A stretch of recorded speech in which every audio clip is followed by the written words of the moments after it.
$1.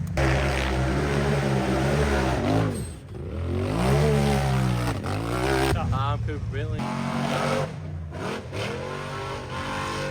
Hey, I'm Bentley Havens. You're watching Out the Top. And you're watching Out the Top. You're watching Out the Top. Look at that rock light coming out the top. Hey guys, what is up? Bryant Dunnigan here in the Rock Life Studios for episode 73 of Out the Top. We are live on Facebook. We are supposed to be live on YouTube. I don't think that's working. So I'm going to try and let some people know and let everybody come back to Facebook. But anywho, we're here, and here comes our co-host, Mr. Dan Carter. Let's get him up here. What's up, buddy? What's happening? Technical difficulties. Man, it's Monday. It's throwing us for a loop. Listen, we tried. Last week was our first live on YouTube, and we're like, oh, we're bougie now. We're like all fancy and stuff. So this week we decided to let's put it on Facebook and YouTube, and somehow or another we've already screwed that up. So this is not going to be live on YouTube. It'll be posted in the morning. So hopefully everybody finds us over on my personal Facebook page. We tried to post that to Out the Top. It didn't go there either. So we're going through some growing pains. Also, for you guys that watched the live on YouTube last week, we understand that video quality was not the best. I hope it's better today. Had a lot going on last week. Had a bunch of stuff updating in the building here. Didn't know it, and video quality kind of sucked.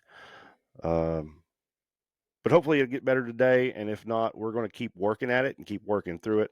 That way we can start doing this live every week, and it's fun to get to chat with everybody while we're doing the show, to get real-time feedback. So we really like that, and I hope everybody stays with us on that. So nonetheless, guys, if you are here, thank you. You're obviously a follower, subscriber, friend on Facebook, or something of the sort. But if for some reason you've not, please hit us up at all of the socials on the old YouTube at Out the Top Offroad Media. Hit that subscribe button. That way you get notifications when we do go live. This is hopefully the new norm once we get everything situated, learn how to hit all these buttons that are on my computer. Maybe it'll be a little smoother next week. But nonetheless, how's it been, sir? It's been good. I'm like you, having technical difficulties. I can't find the live to share it. Just going to do the best we can to get through the day. Listen, we're I found it, but it's not letting me share it for some reason. I don't know. We're on the struggle bus. So anywho, let's get into the heart of the show. What's been okay, we had some bad weather. And when I called you yesterday and talked to you, you had spent most of your Saturday, I think, in a storm cellar. Yeah. Well, cell block C, as we call it. It's a damn 8x10 storm shelter. And man, so we got hit by a tornado. Very minimal damage, knock on wood. Whoa. Let's back up. I feel like you're just glossing over this. What do you mean you got hit by a tornado? Okay, so our town. Okay, so let's back up.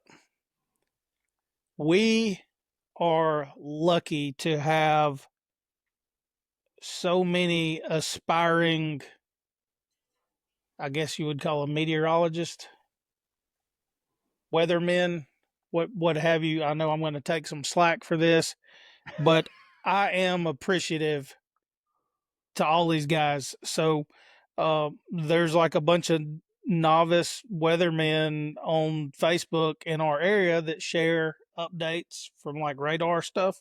It's way over my head. Everybody was saying how bad the weather's going to be this weekend. So Jody's birthday is Saturday, and she's all bummed out because that's when the weather's supposed to be bad. So I was like, it'll be okay. We'll go celebrate Friday, like afternoon, Friday night, take you out, do whatever you want. So we do that Saturday morning, get up, and I'm like, weather's supposed to be bad here any hour, any time in the next few hours. So I was like, everybody's predicting it to hit our town. So I'm like, hey, it may be wise to go ahead and just go to the storm shelter and clean this thing out and make sure everything's good because it hadn't been used in like 20 years. So we go down there, and it's her birthday, and she works cleaning the storm shelter all day. So we made it like home, and we just hunkered down. And lo and behold, like 9, 10 o'clock, all these weather pages on Facebook are like, everybody go to your safe space. And we're like, already here, man. Like 5 minutes later, they're like tornadoes on the ground in our area, trees and shit snapping, like whole trailer park thing. Sounds like Amtrak station. Waves are flying around. Lasts like 2 minutes. And then like an hour later, they're like, okay, everything's good to go. So we're like, all right, we can go to bed. So wake up next day, check everything out. There's some shingles laying there. Every house around us is like metal roofs. Don't know where the shingles came from. Trees down, so like very minimal damage. Nothing crazy, thank goodness. Well, then our farm is across the road, and we didn't even think nothing about it because the tornado that actually hit was about a mile from where we were. That's too We close. just got a bunch of debris off of it, and the man, it took like probably 50 trees down at our farm. We didn't really know about all that till today. So trying to juggle work and clean that stuff up. We have cows over there. All the cows were out, just roaming around through the woods. Like, Yes. so it's been eventful, but thank goodness nobody was hurt. From what I understand, there's a lot of people had storm damage. So everybody's in our thoughts, but luckily we kind of come out of it, I guess, pretty decent. Yeah, we got some of it here, but not nothing of that nature. Okay, so I'm gonna start over just a teensy bit here because want to welcome everybody in who is watching. We've been live for, I don't know, 5 or 10 minutes. We haven't really talked about much, but for some reason, it has not posted to our YouTube page. And for some reason, it had the Facebook page set on private where nobody could see it. But we got that fixed now. That's why you couldn't find it a minute ago. So we've got a few people in here. Wyatt Wilson, and Sam from what is it? Next Generation Graphics. Sam's in here. So anyhow, we're finally actually really live now. Technical issues, guys. Sorry.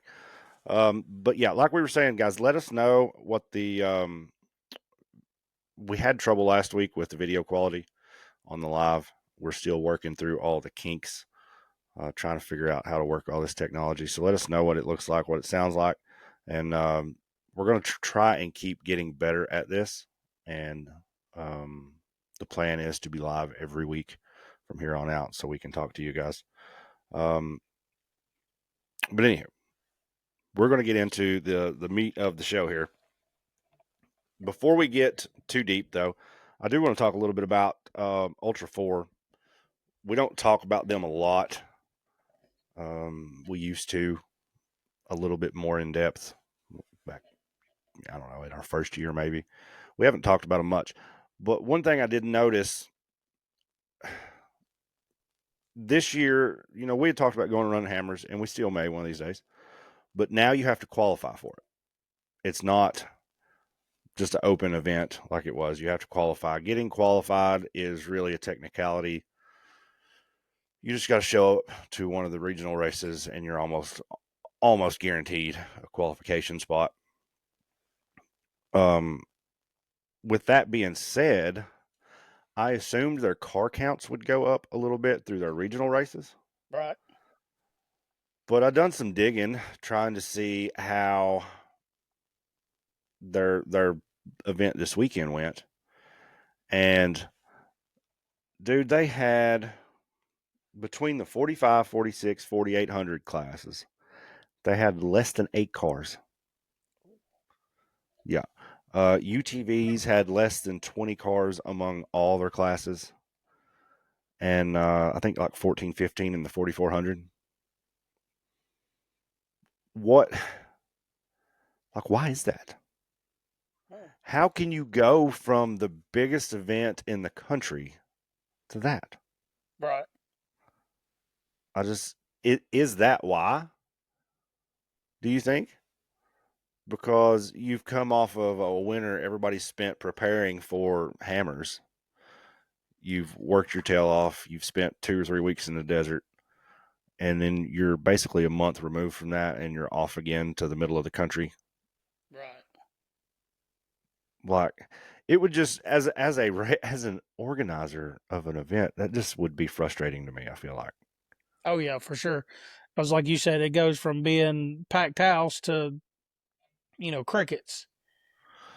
Literal crickets. And their regional races have never really, nothing's going to draw like KOH. It's just not. Right. But their regional races usually do decent, I thought. But this is just, I don't know. I just don't know what to think about that. Like, really. Yeah, that's odd. You would And think I a lot of seen, people would be trying to go ahead. qualify for next year. Well, I think that was part of the reasoning of that process. I don't know that. I've not talked to anybody, but it makes sense. Try and get the car counts up at some of the regional events. Right. If you have to qualify, that'll get some more guys there. I don't know. It's just bad. It's a bad look. There's a lot of things wrong with every series, really, but there's a lot of things that need to be tidied up there. Because you can still get on the Ultra 4 USA website, and it has stuff from last year. Like, it's not even been updated this year. If you want to know something from Ultra 4, you have to go to the King of Hammers website. It's kind of weird. Yeah. So I really don't know what is going on in that series, but I hate that these regional races, because I think they're running Bowling Green again this year, which is really close to me, and it's basically in the field at Beach Bend. And I would like to go to that, but I'm not going to go over there, and even as close as it is to me, I'm not going to go over there for a total of 20, 30 cars. Right. Like, I remember when they run Dirty Turtle, man, the 4400 class was stacked. Right. Yeah. It was stacked. The UTV classes were stacked, but everybody was so pumped to run that short course. Oh yeah. And I just like to see, I don't know, I just like to see them get back up to something like that. I don't know what the reasoning is, but I just noticed that and wanted to hit on that. Hopefully that's not a sign of things to come for them for the rest of the year. Hopefully they get some momentum headed their way. All right, that's enough on that. I want to talk about, there's been some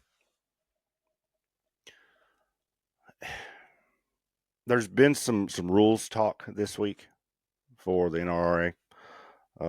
One is there's some confusion, I think, still, even after it's been talked about. I still think there's some confusion on the the teams rule.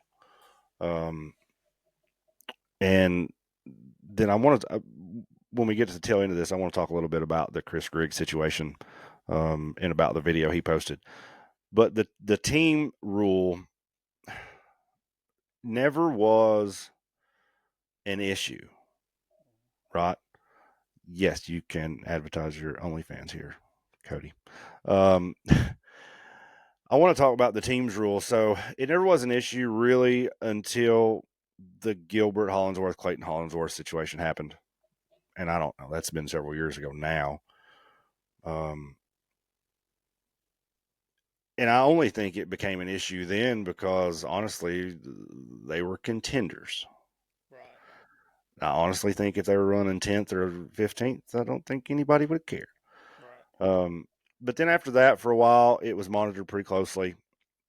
And then I noticed last year that we were getting farther and farther away from it. And I even made mention at a couple of the events, or not a couple, but I talked to Clyde, I think it was maybe Hawk Pride. I asked him, I was like, what is the rule? And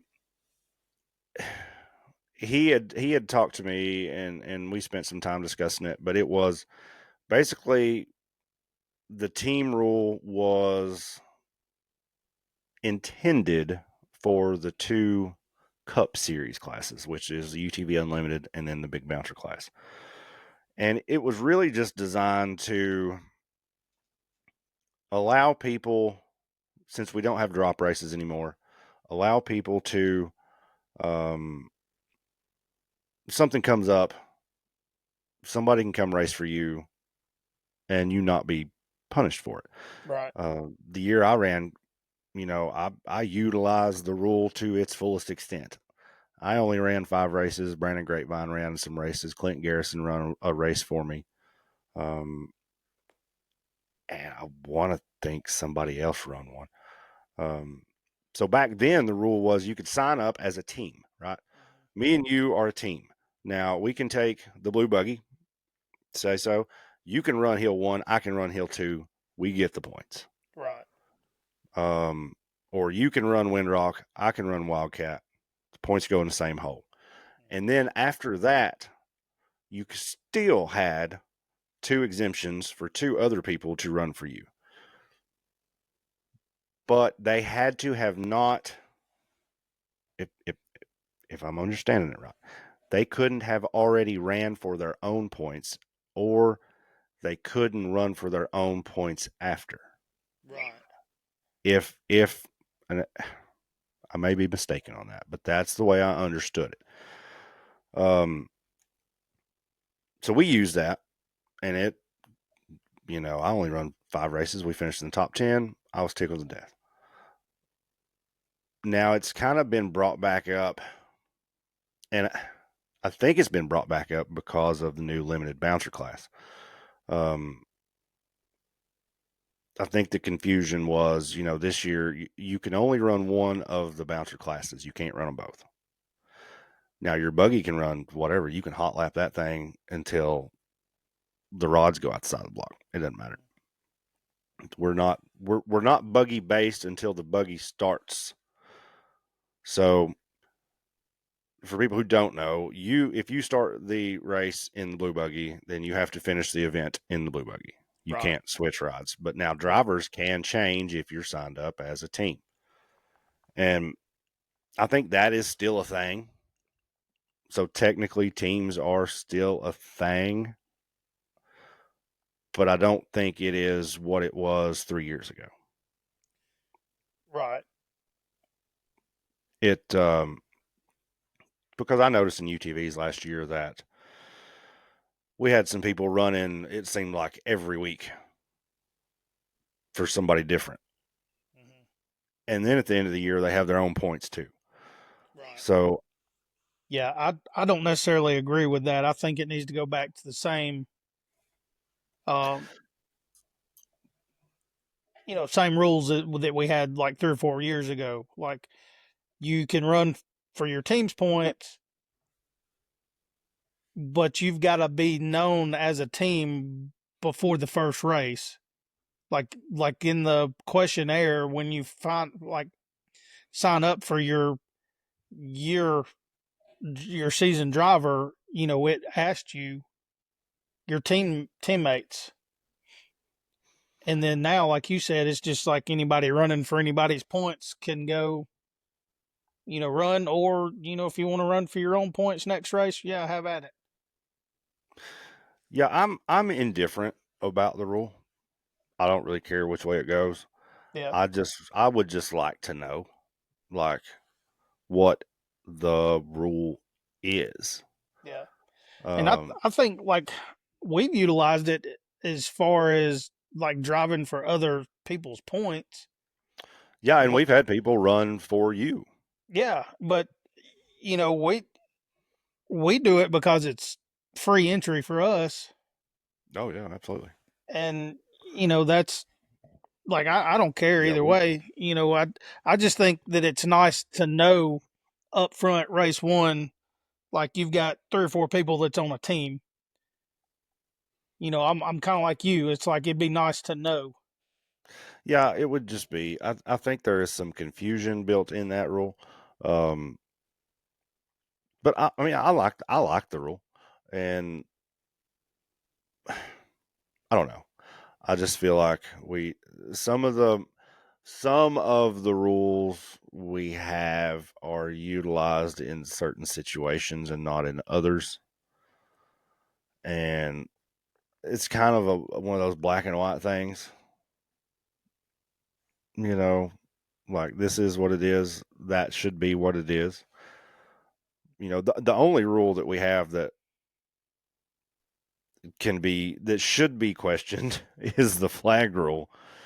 Yeah. And that's just going to, until we do something different marking the courses, that's just going to be a battle. Um, but the team thing, man, it has good intent, had good intent.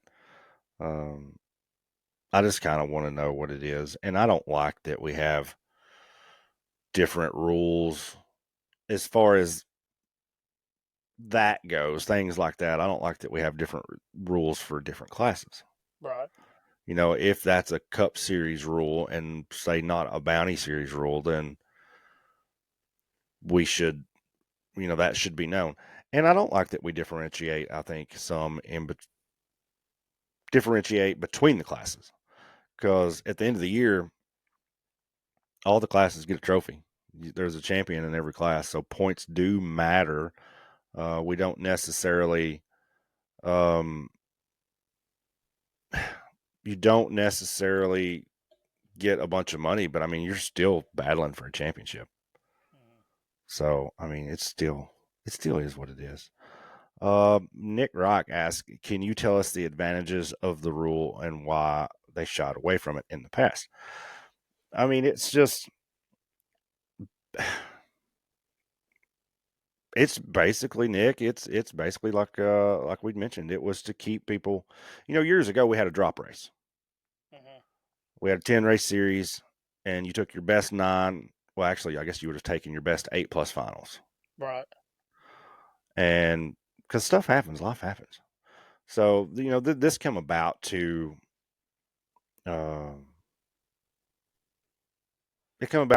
to since we don't have that drop race, to make sure you get your points. Right. Or to help people stay competitive.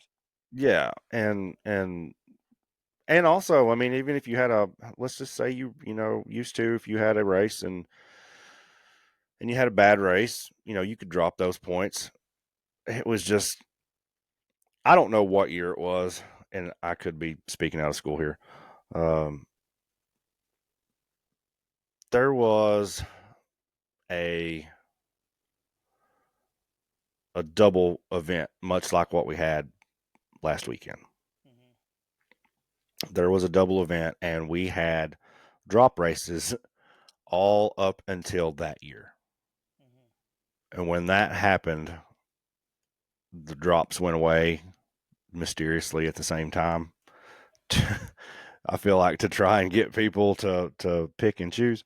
But by doing that, they also, hey, if you want to come do this, get somebody else to do it. Right. So I don't know. It's fair. Um, but the like I said, I can't remember what year it was, but the Hollingsworth deal, that was a bad deal. But the rule was black and white then. And I don't feel like it's been black and white necessarily since. So I don't know. Whatever it is, I just wish we would. I just wish it would be whatever it is.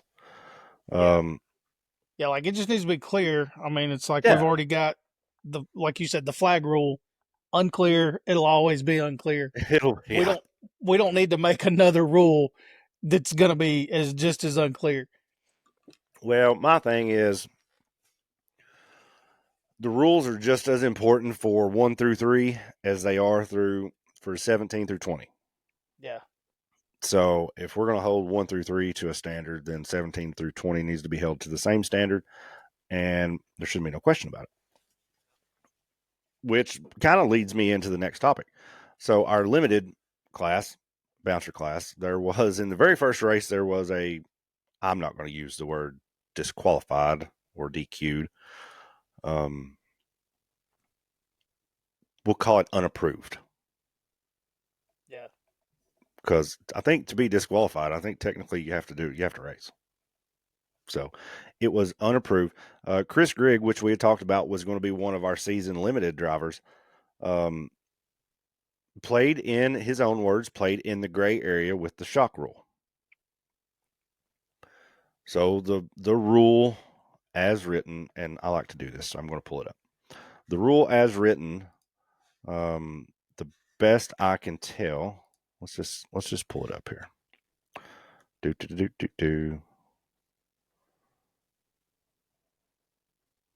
Where you at? So the rule for the limited rock bouncer class is single shock per corner, shock body, coilover body, etc. So, I mean, if you read that rule as it's written, and racers will, if there is a gray area, they will find it. Right. And I don't think he was necessarily wrong, but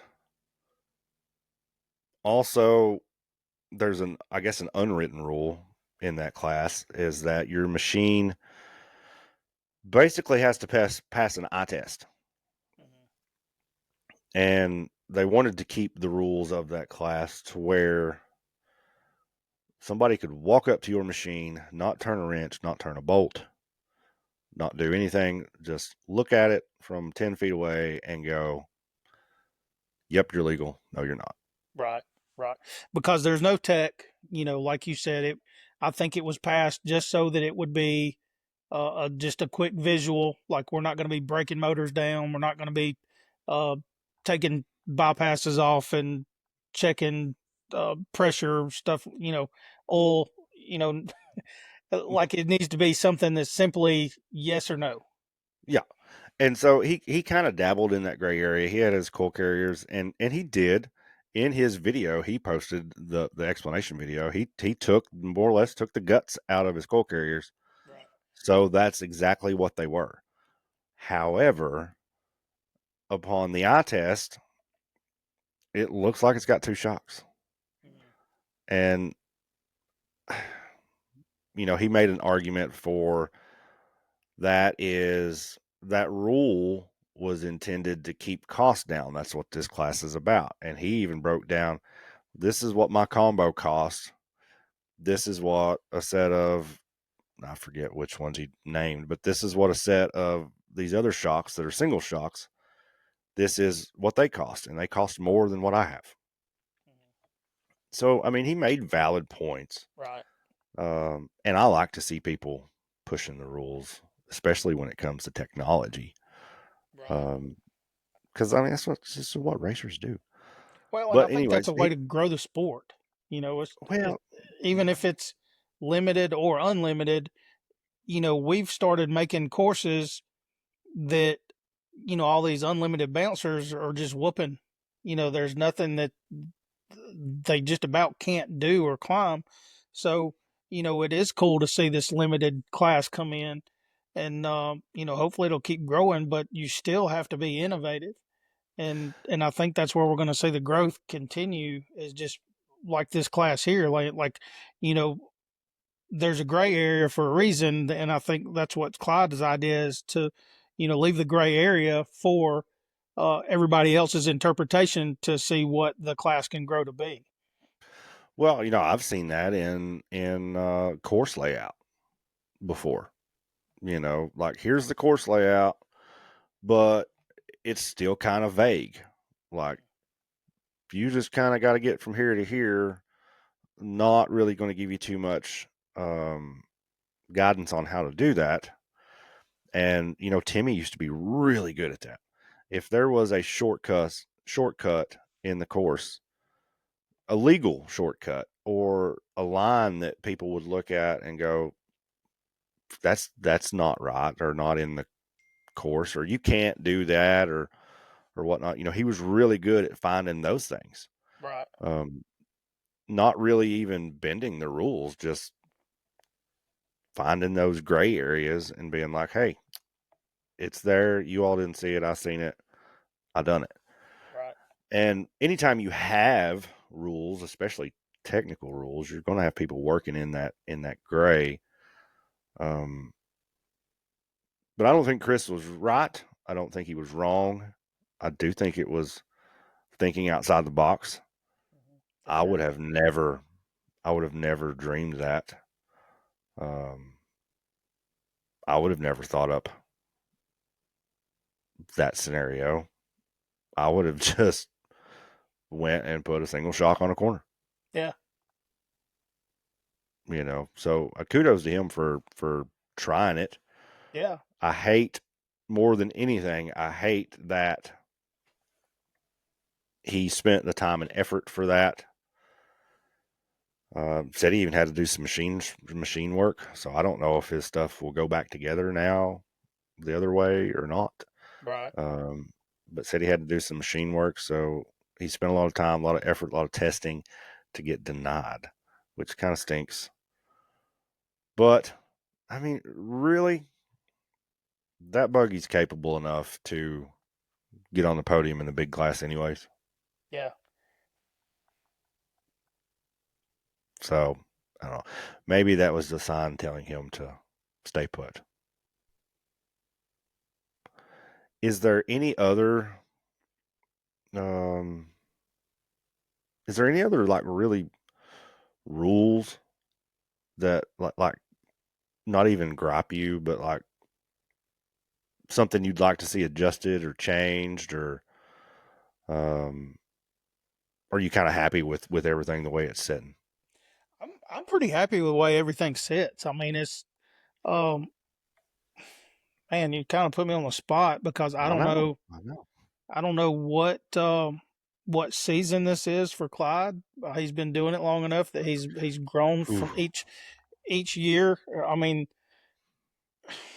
Clyde just don't sit in the trailer with his arms crossed, and he listens to the drivers and he asks what our input is, and that's one thing we were discussing tonight before the show. Is Clyde asked for every one of the drivers' input for this limited class, and majority rules. It's all the rules that are there now. All the drivers came up with those rules, and Clyde just wrote them into the rule book. So, and my thing is, if you want to see change, then get a few guys up and approach Clyde with it. And I feel like if he's not going to go along with it, he's going to give you the reason why it's not going to work, or why he feels that it's not going to work, and work with you on to resolve it.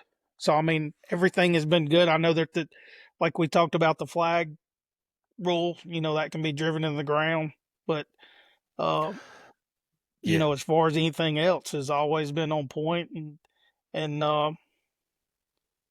think, what was it, last year? It was, if there was an issue, there was supposed to be a moderator for each race. Or was that 2 years ago? I forgot about that. I don't. Did that ever? That was before. I mean, I've been around since 2015, 2016, but that was before I got like as involved, I guess you could say. Yeah. And I remember hearing that conversation and like that was a discussion, but I didn't know if that ever actually got implemented. Yeah. I just remember it was talked about like at Bikini Bottoms. I think there was like a flag at one point in time, and I thought it was brought to whoever was moderating the race. That's when it kind of fell back on them to say yay or nay if there was a flag penalty or something like that. I remember that vaguely, Was but that the Timmy? I think it was. Yeah, I don't know how that turned out. Uh, but I even remember, oh man, in UTVs. Whew, I'm trying to remember what year it was. This was at Bikini Bottoms as well. I think it was Paul Wolf. Like at that point, you couldn't hit the flag. Right. Like there was none of this 45-degree crap. Like you couldn't hit the flag. If you hit the Right. flag, you got penalized. And I think like I mean nicked one. And they docked him at the time. It was 30 seconds, I think. Cost him the win. I don't know of the event or not, but cost him the win of that hill. And I know that was a hot discussion. Like that was rough. Right. But you gotta have some sort of track limits. Yeah. And it's like we've all hidden flags, but it's like we knew we were too close. I mean, like Yeah. that's the thing. Like most of those flags are 30, 40 feet apart, like track width. So, and I know I think the very first one I hit was in Missouri, and it's like I don't remember who. It may have been Bill. I was like, Bill, I'm sorry, because like I know Bill had to go put it back up, and I was like, man, I like it was one of those things. Like I knew I was going to hit it. I was just way off course, and I couldn't help but not to hit it. And it's like, could I avoided it? Yes, I guess. Like, but I would have had to adjusted way back in the turn to not hit it. But I knew I was too hot anyway to come in. So I mean, I, Well, I don't know. and we I was trying to plot um the year out at Disney when Yeah, I just knew it wasn't going to be go well. I was like I was trying to plot a way to hit a flag. right, right. Like what is the rule? You know, that's it, getting in that gray area. I told Yeah, you, I said, okay, if the rule is we got to go between this flag and it's only a 30-second penalty to either hit the flag or miss the course in that area, right. like go this way, run over there, hit the flag, Take your penalty. take your penalty, and go on. Like Right. what's a 30-second penalty when you're not going to finish if you don't hit it? That's right. Yeah, Uh, we've talked about that several times, and it's it's one of those hmm things. It's the gray area that uh you can kind of skirt around. Yeah. So that I don't know that is one. Um, I don't know how to make it better. So I mean, it is what it is. I don't want. I've heard people say, "Oh, they need to tape them off," like some other series do, tape off the courses. But then you get into, you still end up with a judgment call. Yeah. Like, how do you? I've seen them. I've seen runs in different places. Like if you break the tape, you're DQ'd, or you got this kind of penalty, or if you go under the tape. Well, guys, if the wind blows the wrong way, the tape moves. Right. So if we can't have a hard line, how do you do that? So that's just one we're gonna have to deal with. Yeah, Um, and with us running as many different courses and classes, the tape, I mean, there's certain places we can put it to guarantee oh, that this is your line. But man, a lot of these turns, like, we may be taking a right turn and coming out of the course in one class, but the next class coming in may be coming in right there. So, I mean, it's without it having to be a whole lot of people on the hill to move tape between different classes, I would like it's to about see. about impossible. I would like to see maybe some tape put up, and we get it sometimes, I guess, in small areas. Like, for some reason, I would just love to see that big long hill at Windrock over on the end. For some reason, I would just love to see tape down both sides of that. Yeah. Like, just because. Like, I don't know why. It just makes it look different, I guess. Yeah. Looks like a runway. But as far as like an actual course limits kind of deal, I don't know. It is what it is. I wouldn't want to string it up. So, and I'm not going to volunteer to help. So they can keep putting in flags up all they want. The only thing that I think that there needs to be a revote on, I guess you could say, is so our unlimited class has unlimited UTV. It is a guaranteed purse per race, and then they have a championship fund. And then the bouncers, same way. But all of the rest of the classes are a payback class. Now, I'm not saying they need guaranteed money, but in the last couple years, I've heard a lot of grumblings about, well, we raced all year, we won a championship, we got a trophy. Like, there's no championship fund for none of the other classes. I don't know if there necessarily needs to be a revote, but I think it's a discussion to be had. I know at one point it was an option to hold back from the race purse to put towards the championship purse, and the drivers voted to just pay it all per race. But I don't know as we've had an actual discussion or vote on that in the last 3 or 4 years. Yeah, I think that was like 3 or 4 years ago when we voted, because I think at one point in time the UTV bounty, it was questioned whether we wanted to pull a little bit back to put towards the finals, and we turned it down. Yeah, and the fields have changed since then. Yeah. You don't have a lot of the same guys that were running then that are running now. And I'm hearing some different opinions.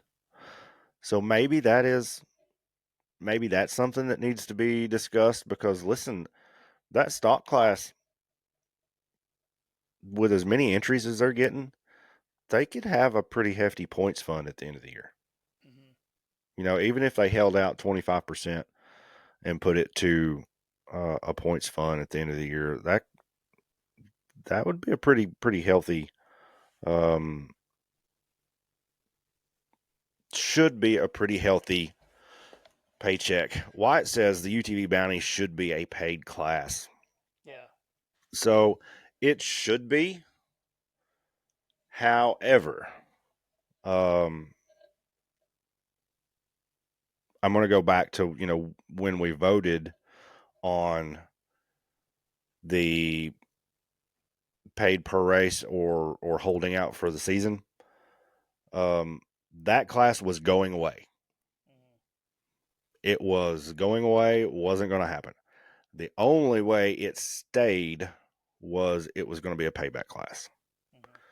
So, although it should be a guaranteed paid deal, I do know sponsors are hard to come by, and getting somebody to fund that is going to be hard to come by. And I know that because technically, Rock Life, this is the first time in since 2016, technically, that we're not on the flyers. And that is, I support the series 100%, and I'm still going to do everything I can do. That's just a financial thing. Like, money is tight right now. And so, finding companies to shell out, I don't know what UTV Cup pays. What is it, like $1,500 or something per race? So.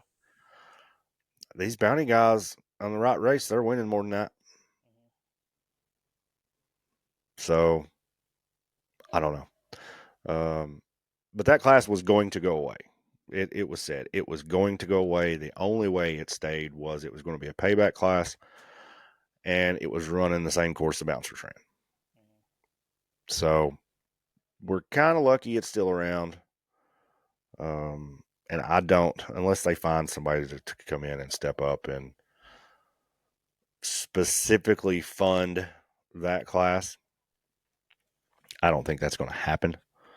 And that's kind of like, I made the,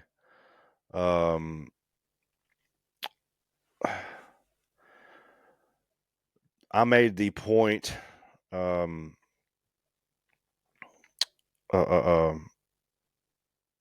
this new bouncer class was coming along, I didn't want it to take away from the big bouncer class. I specifically asked that question. I said, is this payout going to come from the other class, or is it going to fund itself? Because if you're cutting these guys' throats to give these guys money, don't do it. So that is a thing. And so I don't want to take money from one class to fund another. So Wyatt says in 19, yes. So the Bounty Series started in 16, I think, 2016. It was originally a $50,000 series. It was funded. It run at 5 parks, all in Kentucky. That was the original 5 Hill Series. So the way that was funded, for anybody who wants to know, doesn't know, the parks paid for that.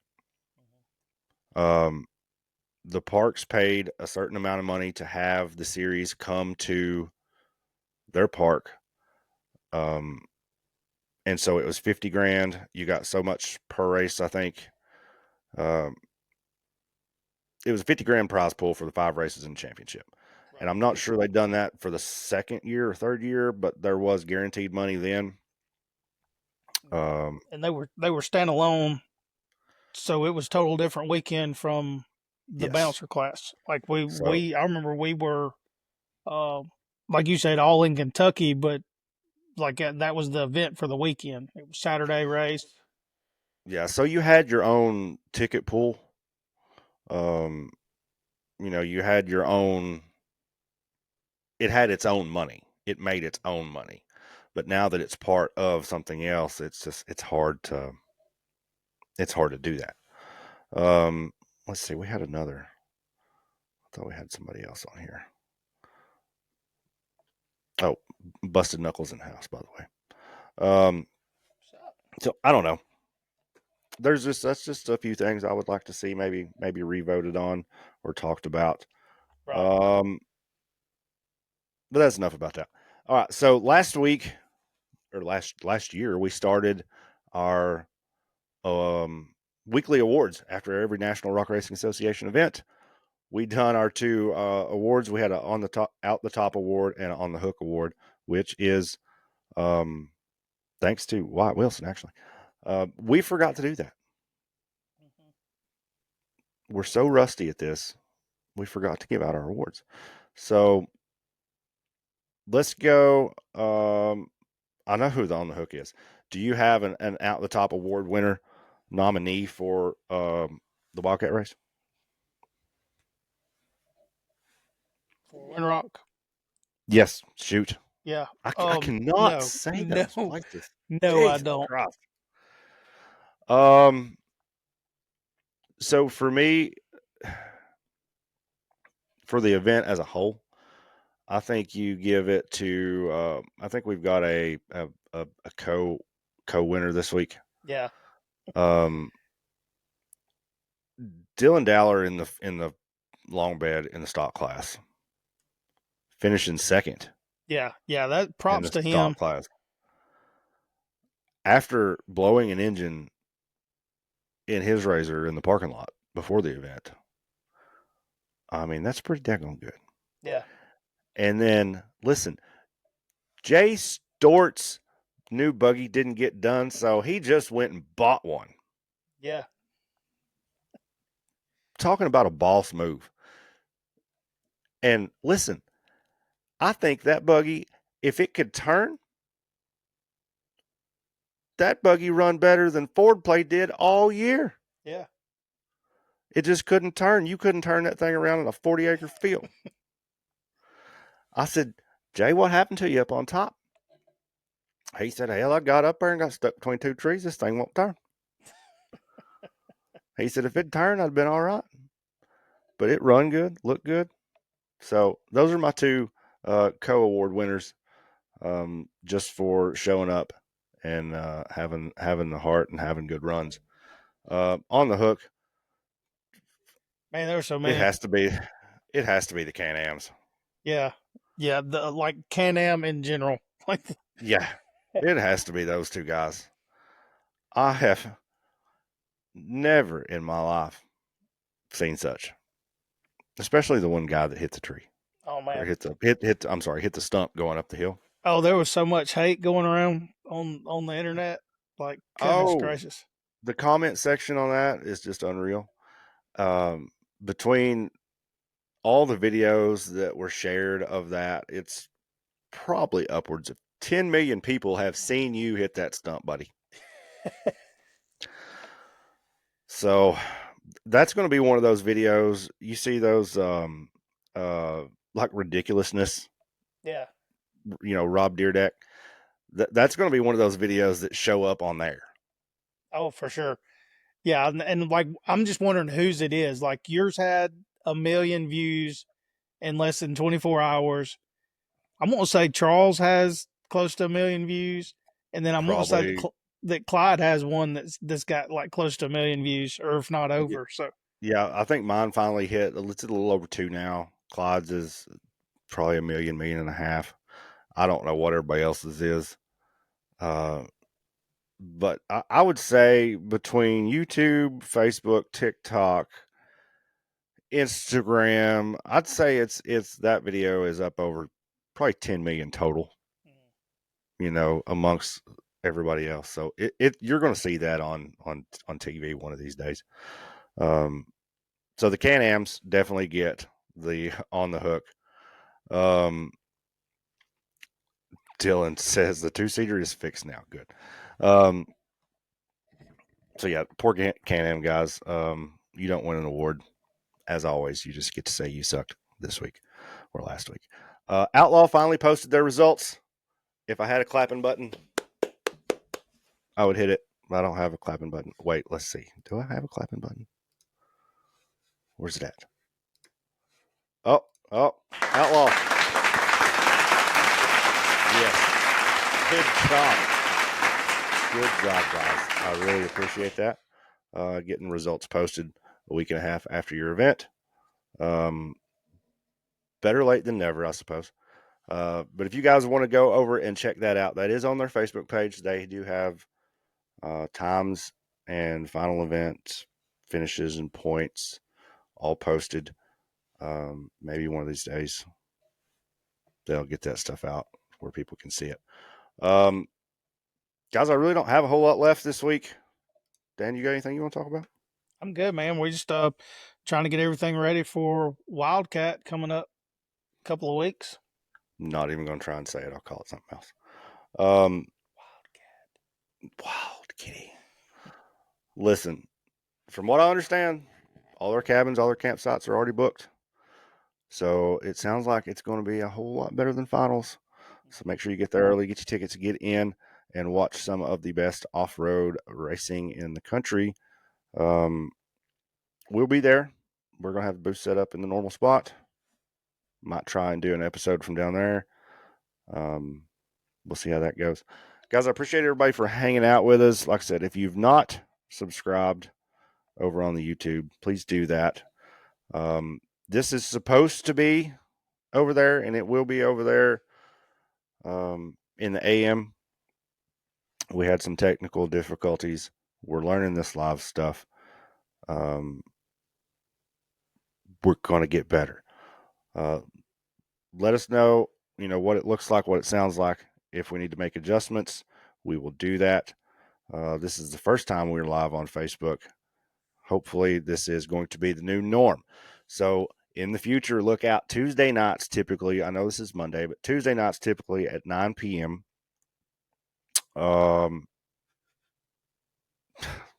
Braden. Yeah, Tuesday nights at 9 p.m. We're going to try and be live every week that we would normally have a show. It's going to be on Facebook and YouTube. Hopefully we get all our technical issues lined out, and it'll be a whole lot smoother. But thanks, guys. We will see you guys next week for our pre-race show for the Wildcat off-road race. Applause button. Applause. Oh, I got one of those. I got one of those. Listen, we're learning stuff. Oh, I've got Wildcat. Oh, here it is. Oh, yeah, I'm laughing. That's all you get. All right. We'll see you. Bye.